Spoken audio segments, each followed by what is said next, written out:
Hello, hello.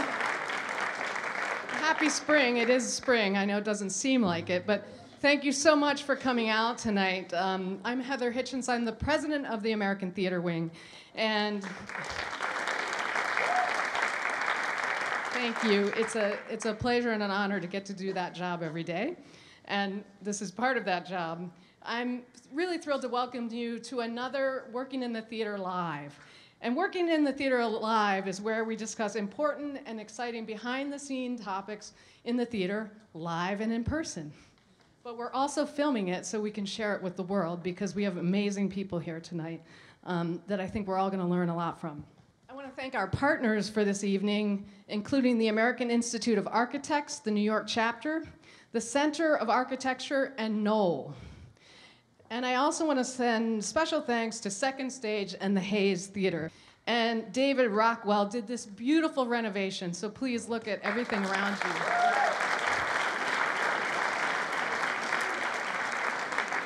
I got to tour the whole building, and it's just really stunning and gorgeous and thoughtful, and we're so lucky to have this theater on Broadway.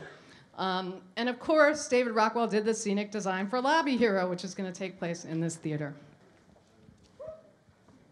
So tonight, we will be discussing designing for a new generation.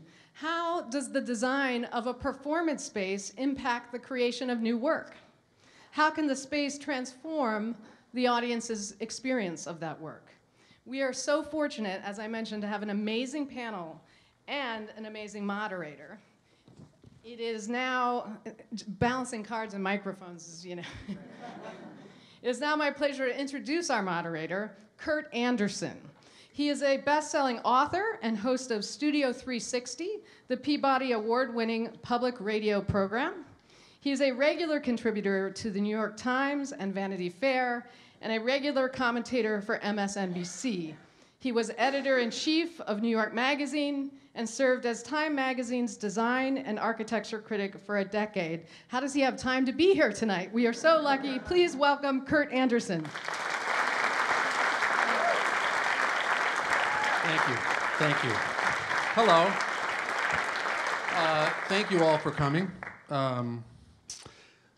It is my pleasure to be here. I've not been here since it was beautifully renovated by the great David Rockwell. We're going to be talking about design in the theater and how they interact and the dialogues that they're in. The big themes, who knows what the big themes will be, but we're certainly going to talk about, it's really a question, as I was thinking about it, of software and hardware. The hardware being this, and the software being the plays and the art and the performances. I think that's maybe a useful way of thinking about it. We're going to be talking about scale.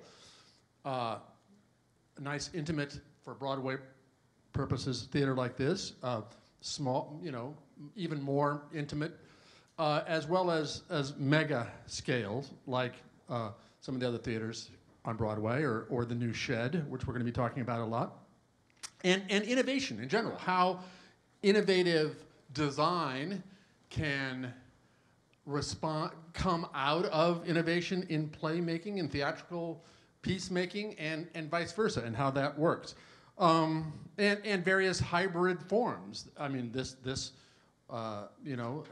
theater is only one silo. There are many silos that are more and more happily converging and intermingling, music and dance and visual art and the rest of pop culture, sort of crossbreeding with theater. Anyway, we are, as you've heard, in Second Stage's new and third venue, their largest venue. I don't know if you know the history of this theater. It's interesting to me. 106 years old. It was the Little Theater, it was called. Didn't used to have a balcony when it was first built. Only had 299 seats, which it had when it started, in order to get under the 300 seat limit that would have required all kinds of fire regulations. I think that's been corrected. I think you're safe now. There are now 590 seats, still the smallest Broadway theater. Eugene O'Neill's first full-length play, performed right here. The Merv Griffin Show, for those of you old enough to remember. Done right here. The Dick Clark Show, who knew, was also done here. There is a piece of paper in your programs, if you still have them, on which you can write questions if and when they occur to you that will be, you'll pass in before we finish tonight and ask some of them to our panel. It's a great panel. Unfortunately, Carol Rothman, who was going to be on the panel, the great founder and director of the Second Stage, her mother passed away last week and will not be here, but we have a great panel of 3 people, all of whom are major figures in the theater, all of whom, well, none of whom really, stay in the one lane. They are interdisciplinary by nature, I think. Alex Poots, well, why don't I get them out here so you can look at them as I describe them. Come on out.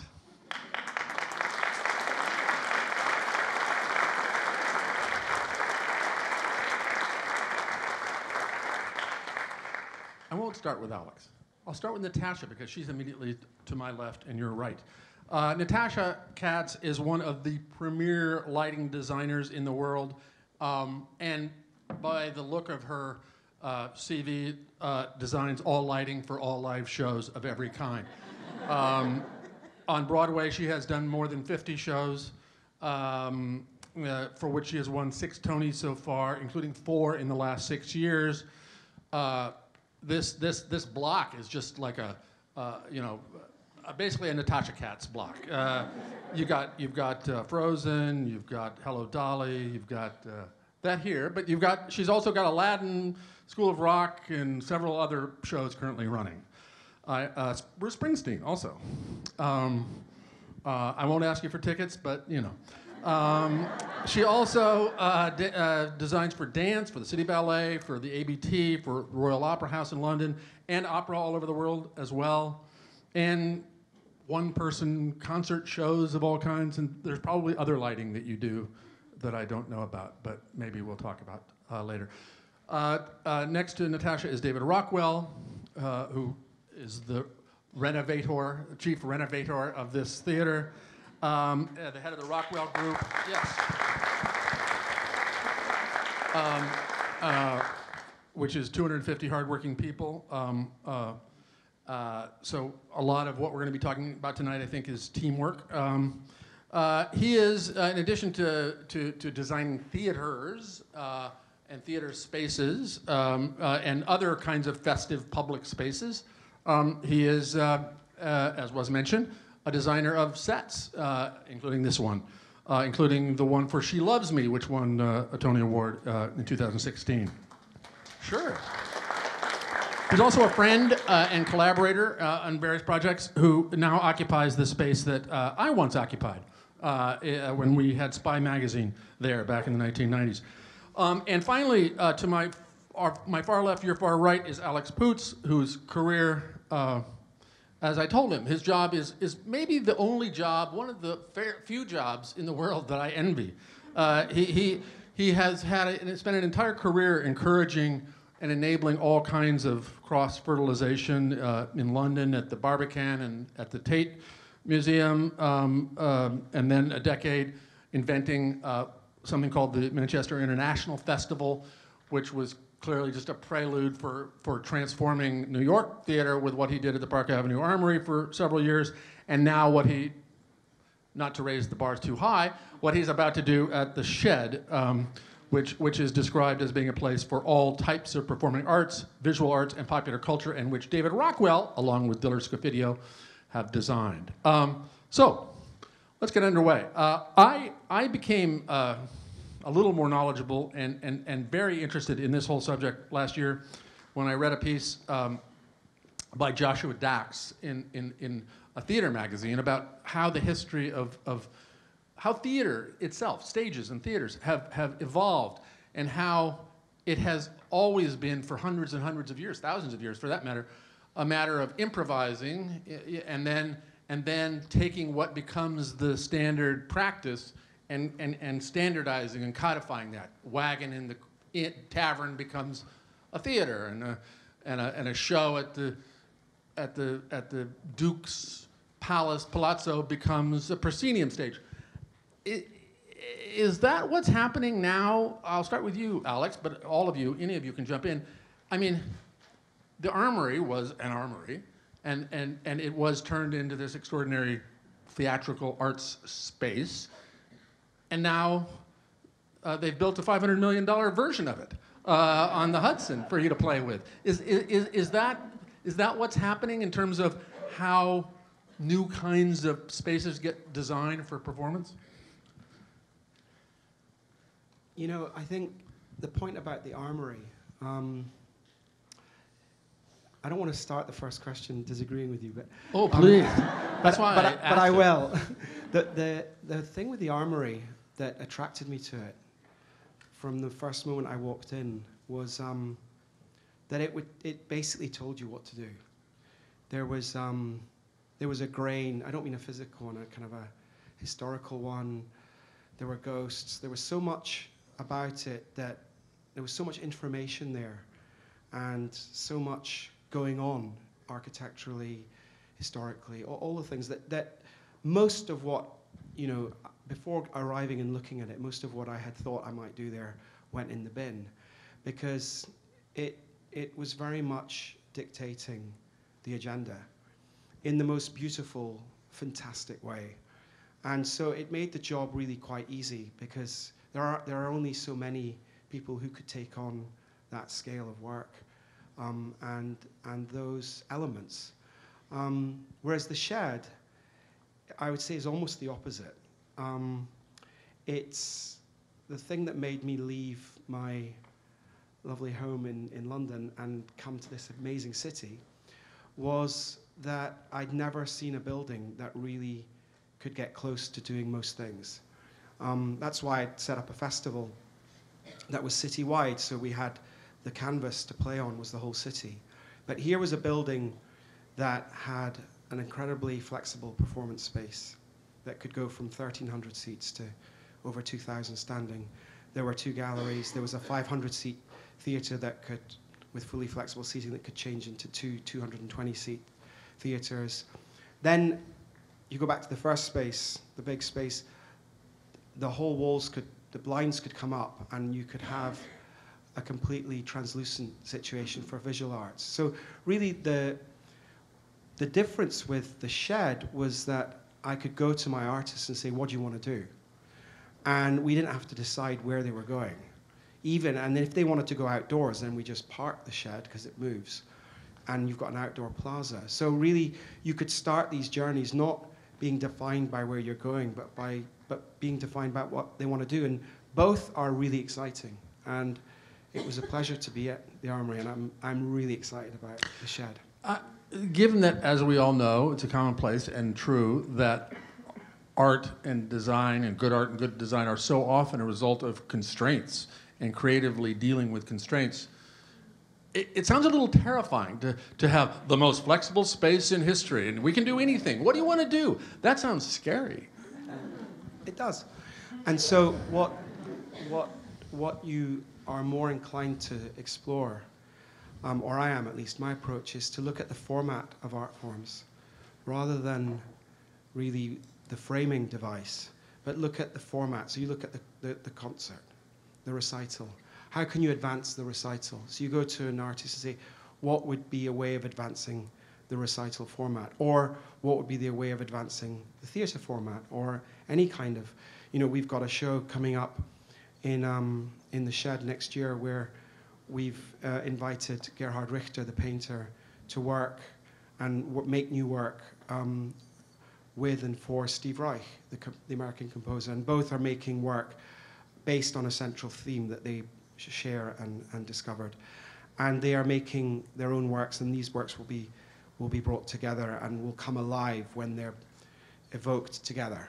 So I think when you're looking at the kind of the undercarriage of an art form and seeing how it can advance and progress, you need a toolkit that can adapt to those different circumstances. And I'm not just going to talk to you, Alex. I'm going to talk to Natasha and David as well. But Good. When you say that the Armory sort of told you what it wanted to do and was essentially a kind of a dictatorial venue in some way, meaning what? Like, for instance, when you did Kenneth Branagh's Hamlet, which was so gorgeous there that, yeah, of course, we'll do that. Or what kinds of things did it say? So that's a good. Macbeth actually was built for a deconsecrated church in Manchester, and if you imagine, I don't know if those people who saw it, but if that's the, if that's the church, okay, but I'm going to turn it up so you can see. We put the seats on either side with the altar down there and the windows at the other end, and so the seats were pivoted in, and all the action happened up and down like a runway. Now, that show was conceived of, I chose the church for Kenneth because he had told me that in his mind, his Macbeth starts as a relatively good man and descends into hell throughout the course of the play. And so I gave him a number of spaces to look at, but I kept the best one I thought for last, which was the church, because I imagined, the sacred altar, and he could play with that. When we went to the Armory, that was impossible to do that there. We had to reinvent the show for the Armory, and for those who saw it, it got turned into kind of a Stonehenge environment with a heath. So really, that's a very good example of how we couldn't just bring something into the Armory. It had to be reconfigured to work for that space.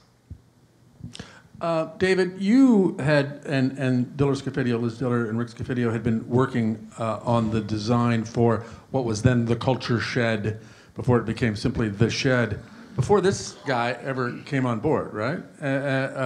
So what was the brief or the program? Since, you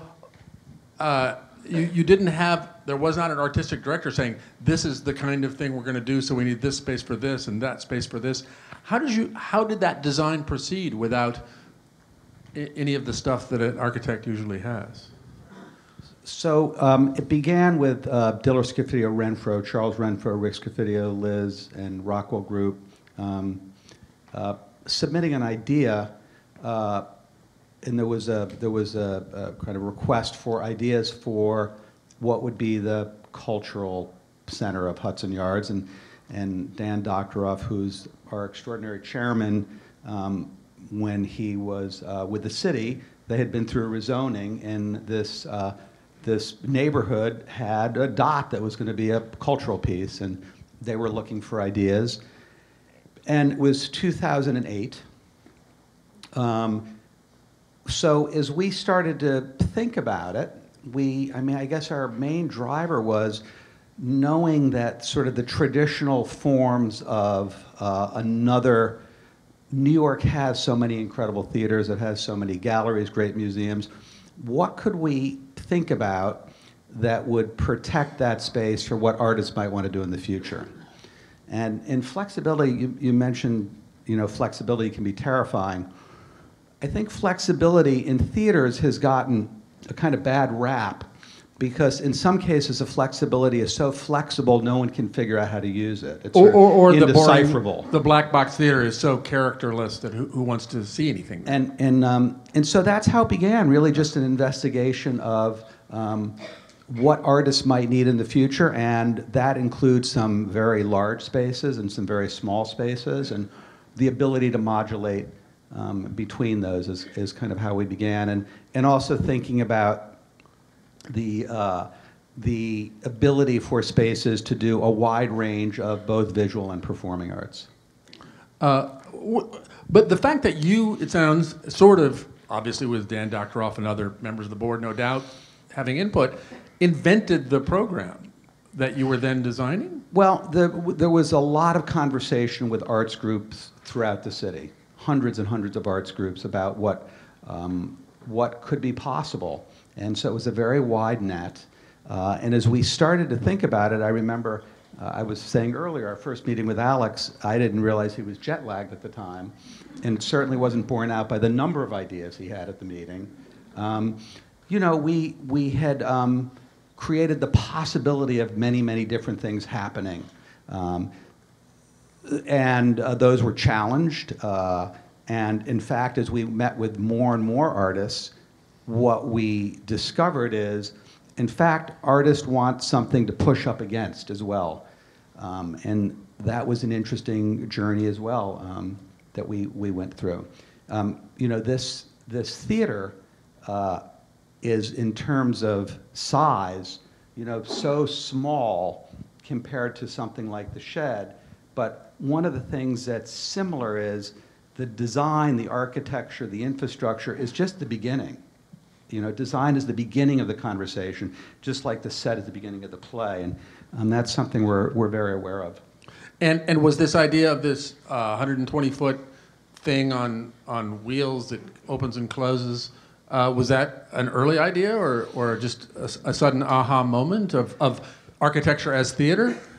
What was an early idea, and it was something that that both Liz and Charles and Rick and I can remember sketching early on, was the idea that if you had a space that could be a great space for an outdoor performance and was wired and set up so artists could get in and out quickly, if you could reduce the amount of infrastructure needed for setup, then you would have the ability to not only cover that with a grid, but have that space be temperature controlled, light controlled, and it gave a kind of tool that just doesn't exist to imagine what Alex and the people who are being commissioned might do with it. Yeah. I do think the most interesting part of any theater is the fly loft, because I think it's pure potential. Meaning all that stuff up there. It's pure potential, whatever you want to imagine. And I suppose that's the most compelling thing about that notion of that piece of the Shed. And as the CEO, as well as the artistic director, Alex, I assume you're going to be just regularly opening and closing that to entertain the crowds, right? I would. I mean, really, it's a great, I've seen the video. It's fantastic. Oh, really? Yeah. I think we'll move it when we need to. Obvious thing to say, but I know it's something precious and special. You know, I would. It's not like the changing of the guard. No, you do it every I wouldn't day? want it to feel gratuitous. Uh-huh. You know. Huh. I'm disappointed. Oh, I'm sorry. Being very negative tonight. I'm sorry. Natasha, you have designed, as I said, all kinds of performances and all kinds of performance spaces. What is the idea of this 10, 12-story shell that could be open to the sky in the city and that can be moved? And there's just this enormous acreage of space. Is that a terrifying idea, or would you love to get your hands on that to create the lighting for some piece of theater there? You know how I'm going to answer that. No, I don't. No, I would love to get my hands on it. Absolutely. I think it's all true what's been said here about I think artists do like something to buck up against. And these Broadway houses they've been here for over 100 years, so there's a lot to buck up against, and there's a kind of safety in that. There's no question about it. I think the Shed, for me, from looking at all those videos, it so much depends on who's the director and whose idea and what the idea is that you're going to have there. That's really what the rest of us that aren't the initial seed of the project, we're responding very often. So I think when David, I can't speak for you, but I'm about to, is a set designer, he's responding to a director's wish. So there's something else we're not bucking up against, but embracing, hopefully. But it's still a buck Sometimes up. Bucking up against, I'll bet. I'll bet you're right, actually. Yes, and we do. So from the Shed point of view, I mean, speaking about that, no, for me, not at all. I would love to get my hands on it because you're going to have creative artists in there, visual artists in there. And you're not just doing theater in there either. You're doing so much in the Shed, which is one of the wonderful things I think about the Shed, because it's not just theater. It's so much more. But in terms of theater, yes, the director would have some vision. You'll have some vision, and then I would come as a lighting designer and try to make that vision work with all sorts of my own ideas. And how will that work? I mean, how do you light something 120 feet high? I mean, or how does that work? Really big lights. Yeah. I figured that. You know, I'm sure many people in this audience haven't seen the videos of the Shed that we've had. I encourage you to look. Yeah, no, it's really an interesting space. It's sort of the end. antithesis of this in a way because it's completely flexible. But what David said is I completely agree with it, which is this: it's the idea of this fly loft. It's the idea of anything can come from above, anything can come from below, and anything can come from the sides. And what you have at the shed is you have you have a fly loft that can do anything. So it's going to be very interesting in the next 5-10 years to see what you do. Good luck. And so when you're designing the lighting for a show at a big theater like the Gershwin, giant 1900 seats, whatever it is, versus a little, relatively little theater like this, do you come at those two jobs with an entirely different head, or is it the same thing? That kind of intimacy versus that kind of scale? I think it's exactly the same head. Huh. Because it all, of course, comes from what the show itself is, but it is exactly the same head.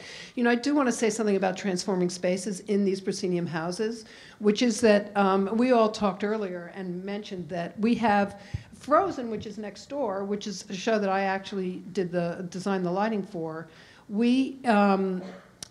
Well, David, actually, if you could explain, how did we get our extra 10 feet in a Broadway theater? A payoff, wasn't it? It was magic. Oh. What happened? So, you know, one of the similarities, regardless of scale, is there's all the work that happens before anyone sees the work, right? So in this case, it was ADA access, new infrastructure, new air conditioning. In this building. In this theater.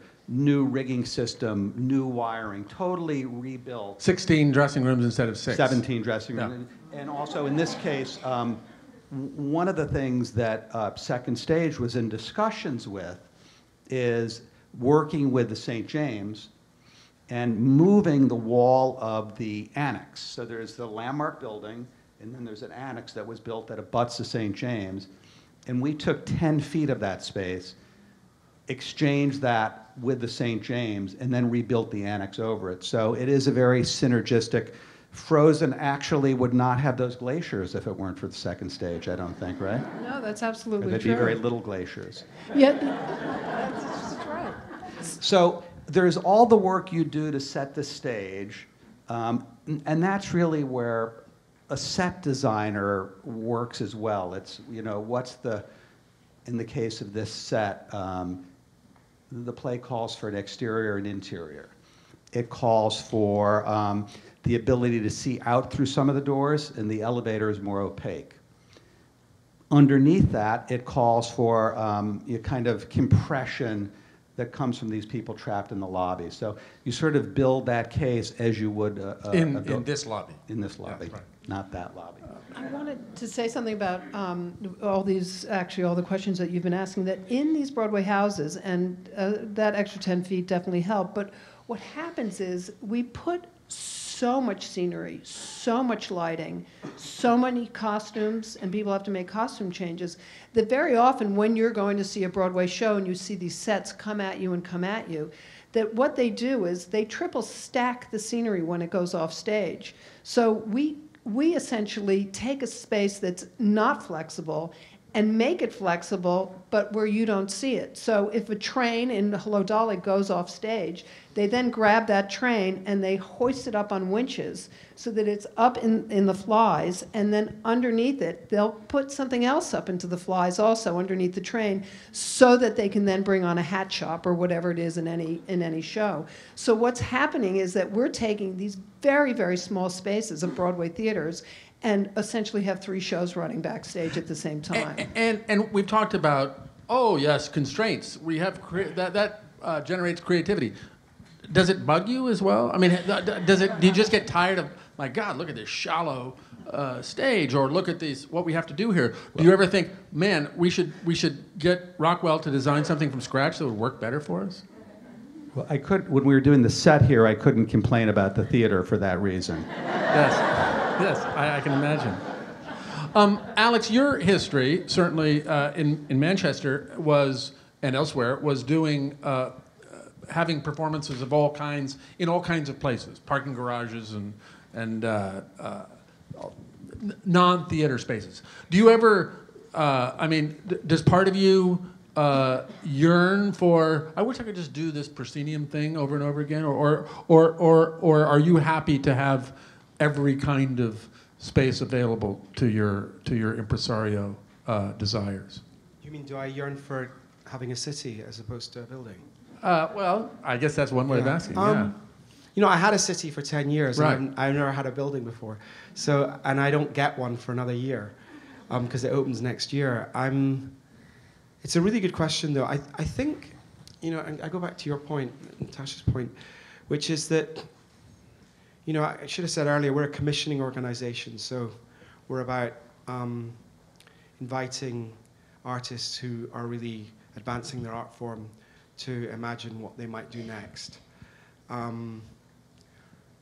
And so the shed is as much a workshop and a place to invent as anything else. You know, it may be that those works go on and are reimagined or recontextualized in other found spaces, so that that choice doesn't necessarily need to be made. But the fact that there's a place where really artists, as you said earlier, from performing arts, visual arts, pop culture, there's a facility which will be opening next year called The Shed, which really is made for all of those artists to scale. It's not like a gallery that does a little bit of music in it, or an opera house that has a little gallery in the corner. This is a very democratic purview across art forms. There's no poor relation. And I think that may well be the most defining part of, you know, I don't want to preempt it, but that porousness across those art forms and the ability of an artist from this area to work with an artist from that area, I think will create synergies that will be surprising and fulfilling artistically. And so the Shed will be a place to experiment with that. Mm-hmm. Speaking of found spaces, of non-traditional spaces, Natasha, is that a way, places you've worked in the past, not just theaters like this or like the Broadway theaters or Lincoln Center or the Metropolitan Opera House? Have you just, here, look, here's a park, or here's a factory, make something of this? Have you done that? I have, actually, very often, especially when you get out of New York City. It's much easier because real estate is cheaper, so there's more room. But I worked at the Dallas Theater Center for many years. It was started by Adrian Hall and Eugene Lee. And they, you know Eugene, I bet. From Saturday Night Live. That Eugene Lee? No. Which one? Set designer? Set designer, yeah. They essentially, well, I can't use the word shed, but they just made a big warehouse. And every time we did a show, the seating was different. Sometimes it would be bleachers, sometimes it would be theater seats, and it was reconfigured all the time. And I have to say, when we get back to this idea of flexibility, it's some of the best theater that I ever worked on. And there have been other places also, but this idea that you can shape the space that the audience walks into it means every time an audience member walks in, they don't know what they're going to see this next time. Well, when you walk into the Helen Hayes, after you get to know it, you unless a set designer transforms the theater themselves, and you know what you're walking into. It's all sort of a fascinating mind game, really. Right. It's wonderful. David, what about old spaces versus newer spaces? I mean, one of the reasons it's wonderful to see things at the Armory is 130, 40 years old. This theater and almost all Broadway theaters are roughly 100 years old, except for the Marquee, which I hate going to.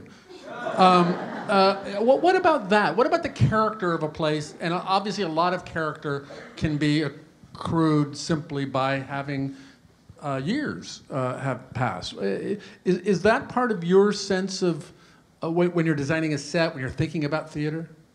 It is, and I think the Broadway theaters is a set, the 41 Broadway theaters, with a few of the newer ones set aside, all have incredible character, and I think all kind of miraculous. I mean, when you think about in New York that these theaters have maintained viability and stretch against all physical limits, backstage, bathroom capacity, these are buildings that are stretched against every limit but survive.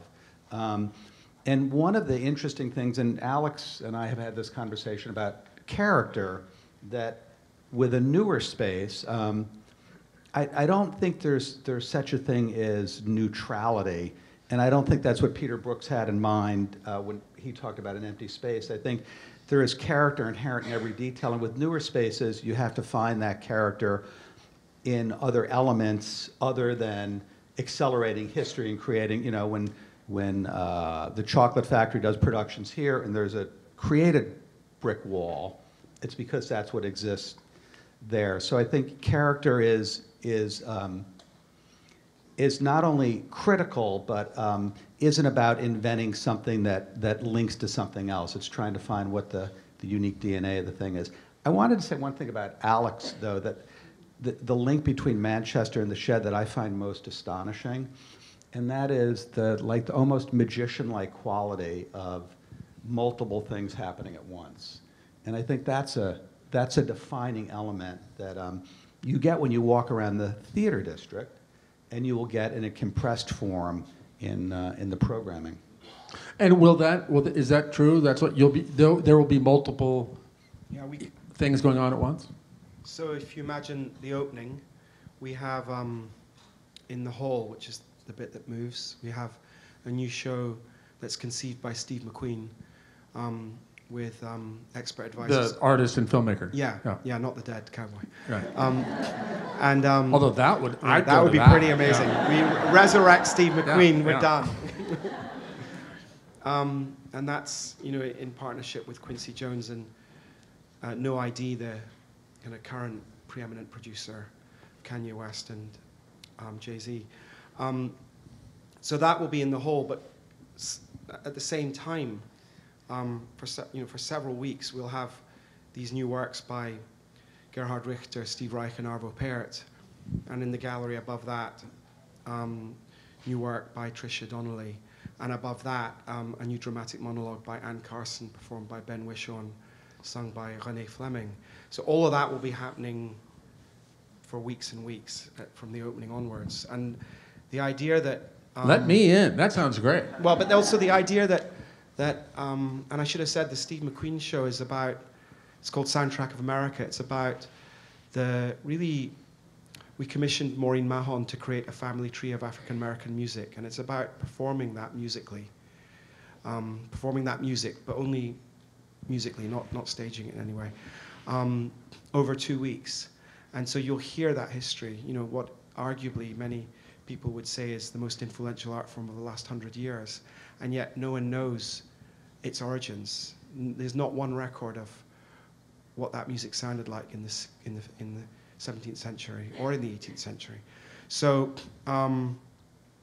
the idea that audiences for that can then also, either because they know it or they don't know it, discover Gerhard Richter's works, or, you know, the wonderful Anne Carson, or Tricia Donnelly, who's icon in visual arts world, but maybe less well known in other art forms. So really there's this, not just this synthesis of different art forms, but also of different audiences, people from different walks of life. Now, I noticed that you're, in addition to being the founding artistic director, you're the CEO, which means you're responsible for the money, I guess. Or spending it, at least. Yeah, well, but my question is about getting it. And 60% or more of the Broadway audience are tourists. Who do you expect to go to the Shed? Tourists or New Yorkers?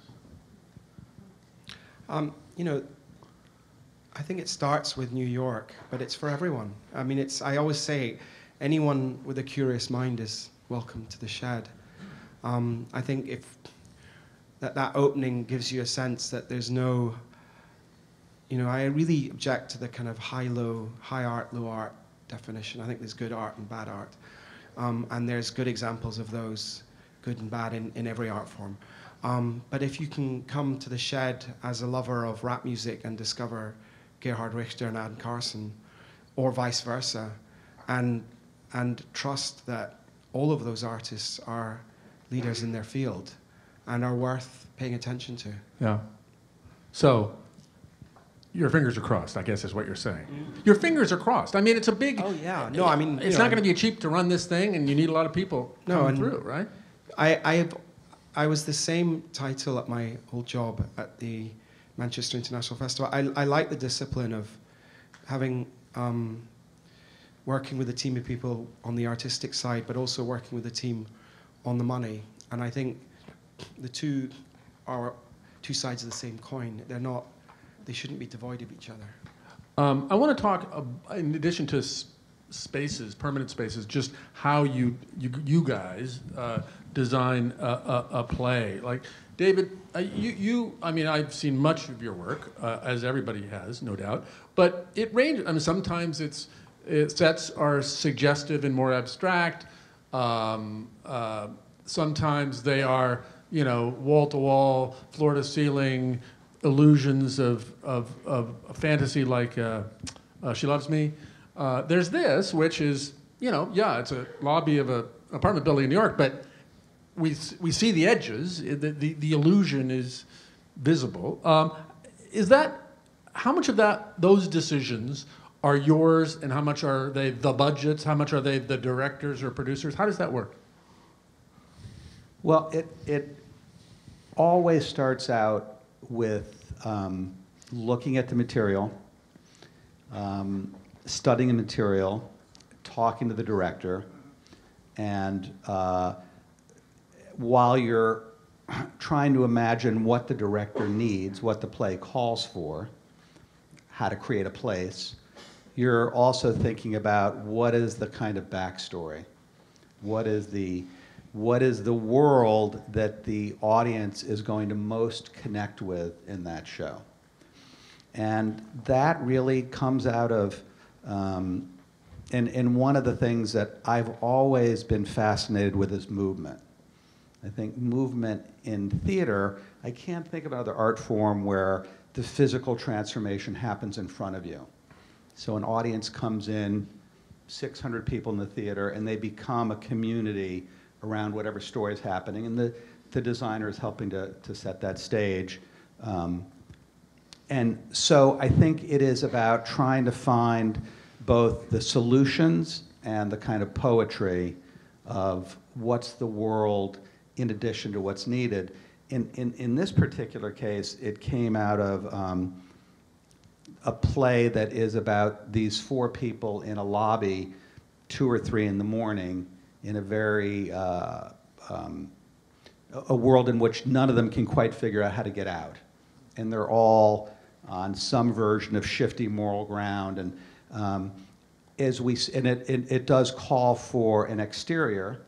And the moment when Tripp Cullum, the director, and I and Jaffe Weideman, the lighting designer, sort of hooked into the idea was when we realized it was just as important to hear what they're doing when they're not talking. So when Michael Cera's behind the lobby desk, as this shifts and moves, you're getting a shift and move in kind of what his position might be.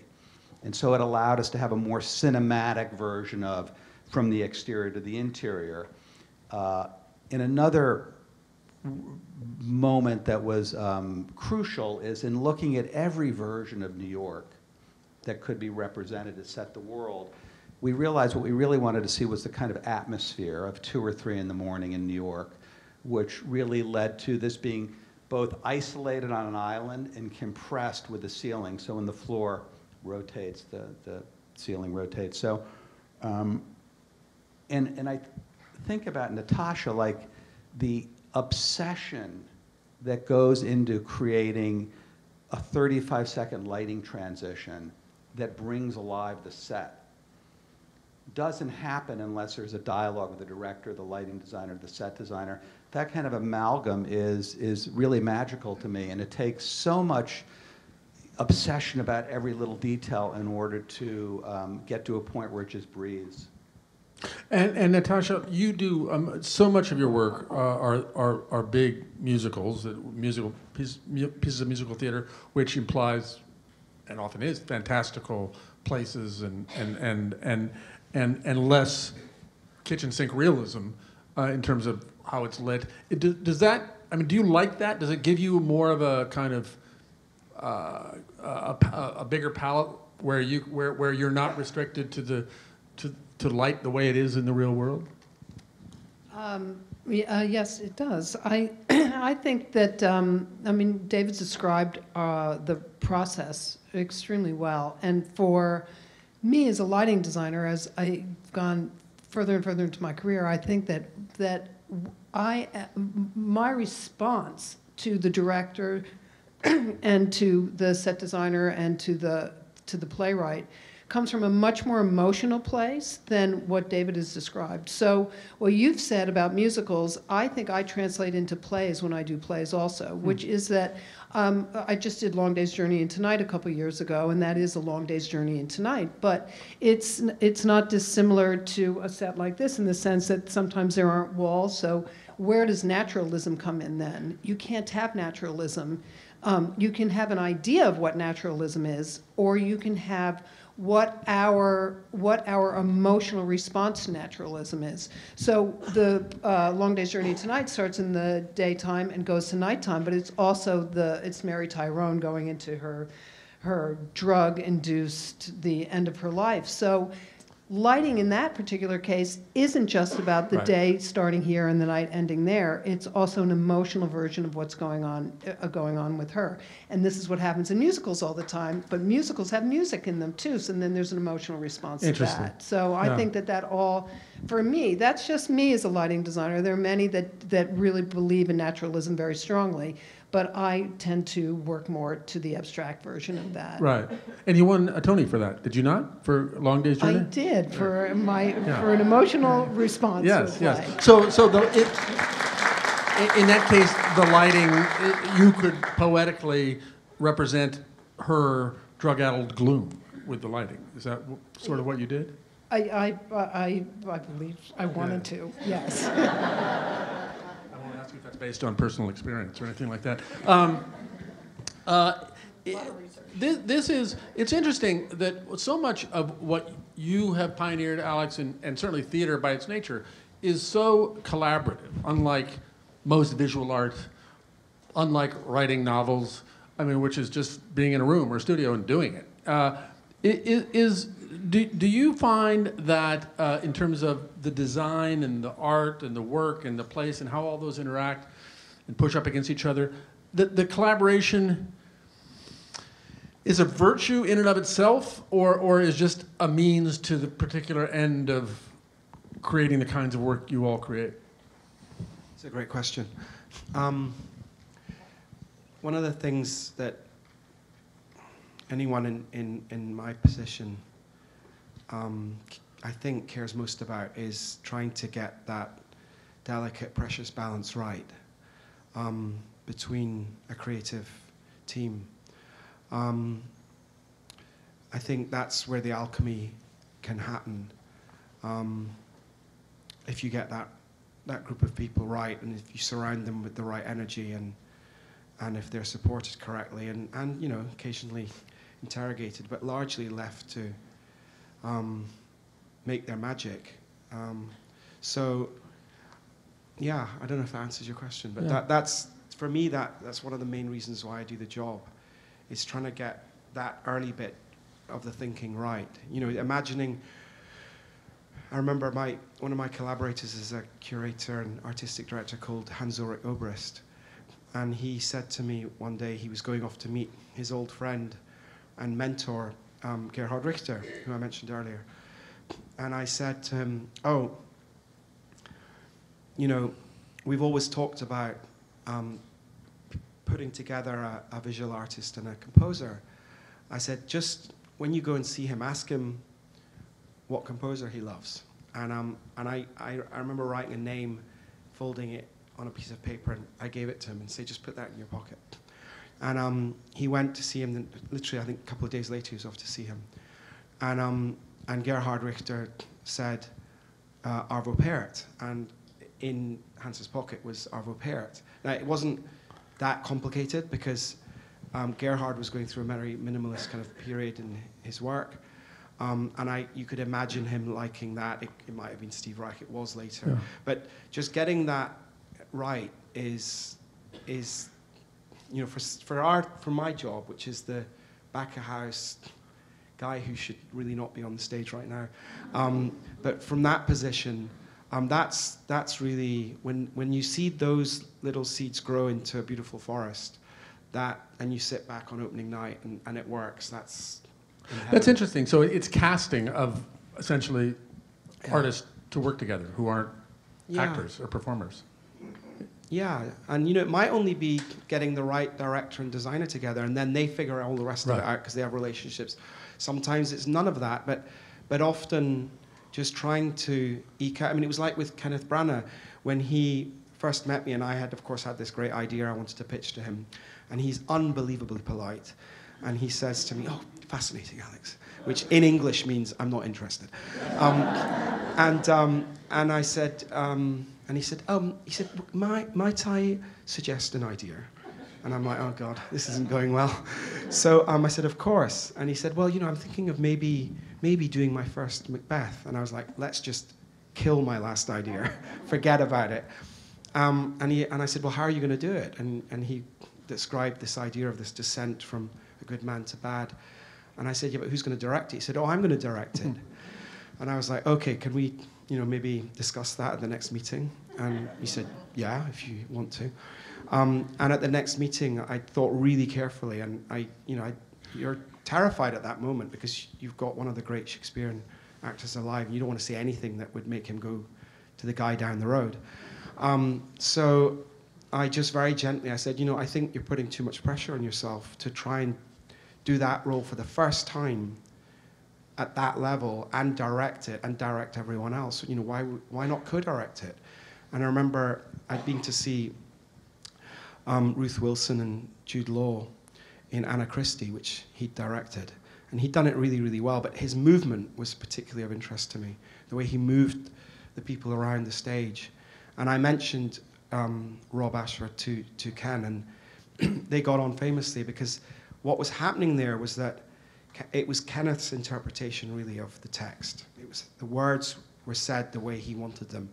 But Rob, given that we were in a church, Rob was really thinking about the physicality of the piece, the movement of it, the choreography. And so they just worked very, very well together. And I realized that since then they've worked a lot together on many other things. Probably now is the time, if you have questions, to write them down and pass them to the edge to the one side or another. Aisles, that's the word. One of those design words that I don't really know for people to pick up. What time is it? Because my timer doesn't work. We're going to go over a few minutes. I want each of you to tell me the. I want to talk about your book. We'll do that in the next hour. What's the favorite place, theater or otherwise, that each of you have ever staged a thing? If there's one memorable that, cesspool in Bulgaria where I once did a ballet or whatever it is, do you have one place that is so memorable? And it could be, David, it could be tonight, it could be tomorrow, it could be Lobby Hero. And I'll start with you, Natasha. Or one of the good ones, or challenges that you overcame. I'm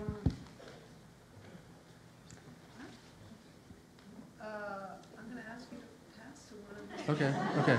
You want to phone a friend or no? Yes, Yeah. exactly. David. Well, it's hard to pick a favorite, but last summer I worked in the Delacorte Theater, which I had been a fan of since '74.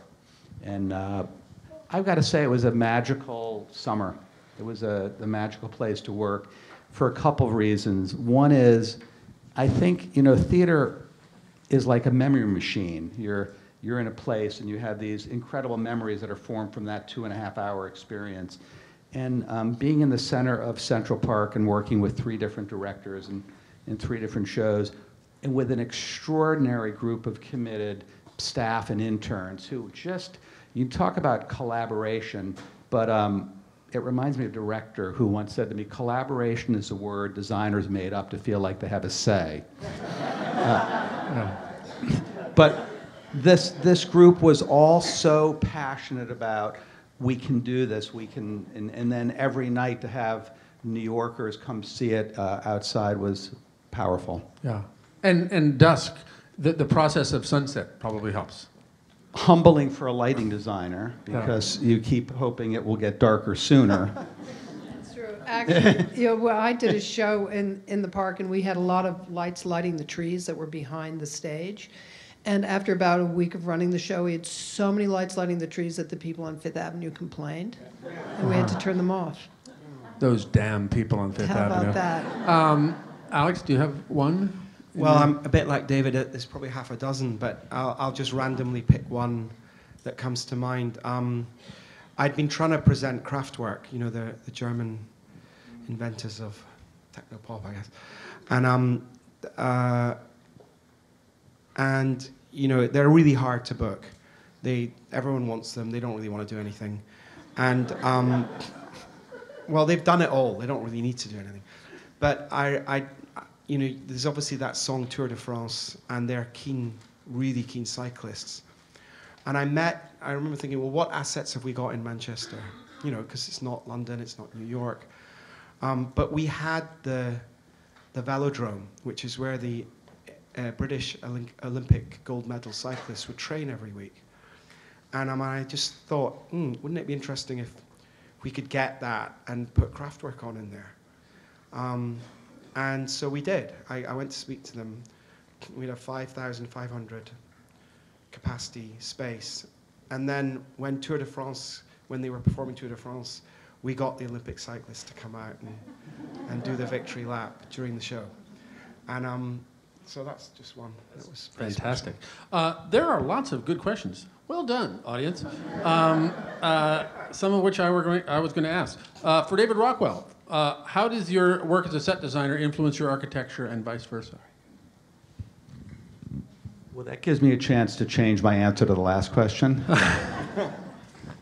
So I was thinking about work as an architect in this theater.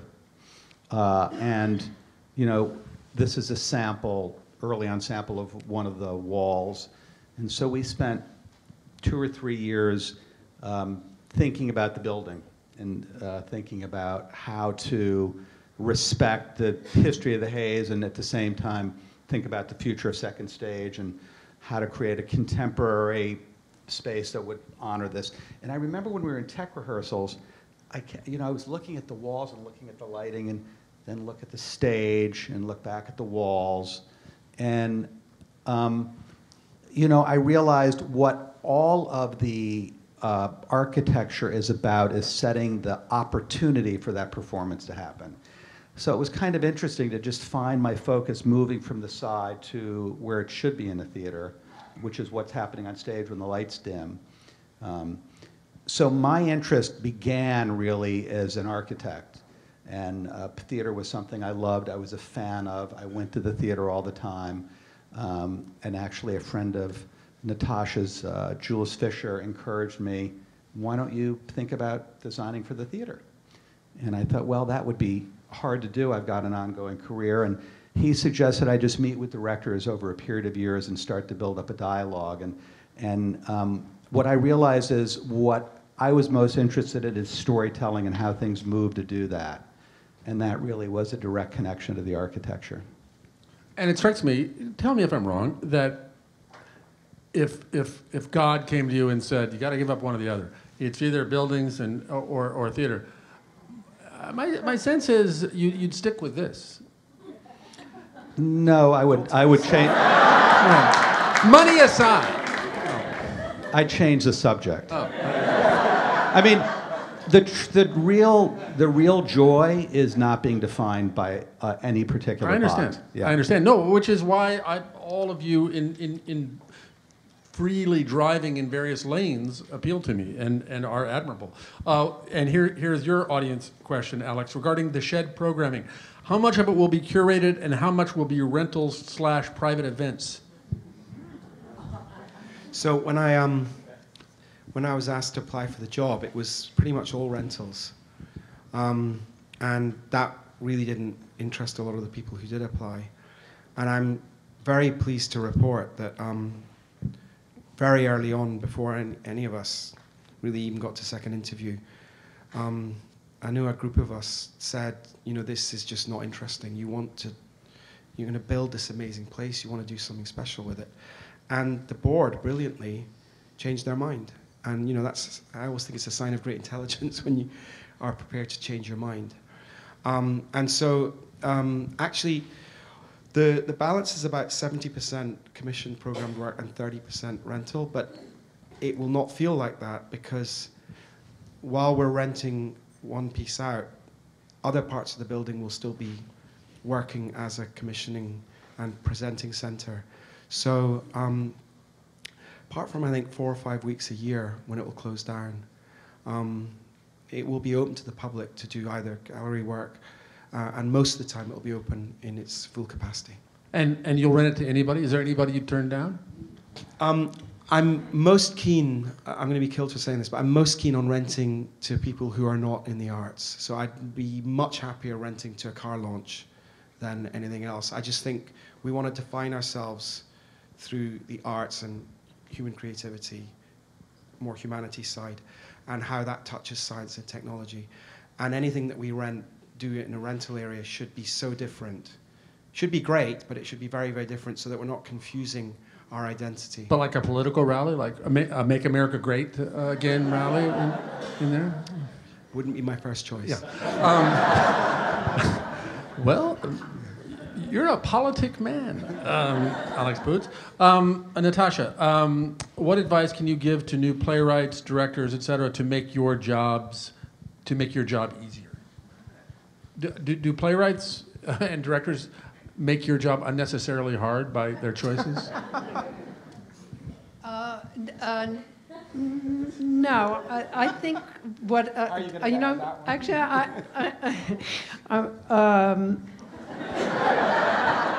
I think there's actually an easy answer to it. The advice that I give is about this is playwrights, and who was the other? Or anybody all else of your collaborators, your directors, playwrights. The playwrights don't make my job hard. Directors don't make my job hard. Set designers don't make my job hard, and producers don't make my job hard. I mean, when we talk about the word collaborate, it really is. It can be a beautiful word. Where I think it falls apart is when trust leaves. So I think that I'm actually about to give some advice here.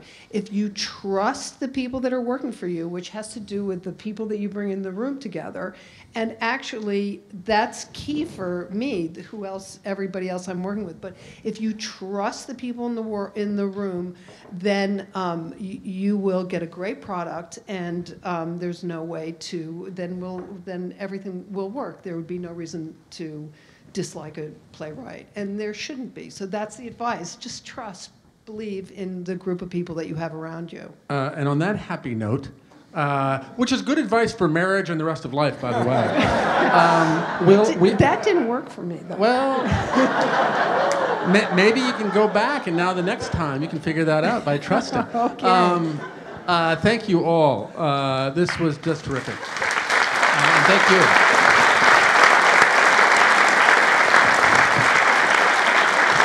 And now we will perform a special performance of Lobby Hero. No.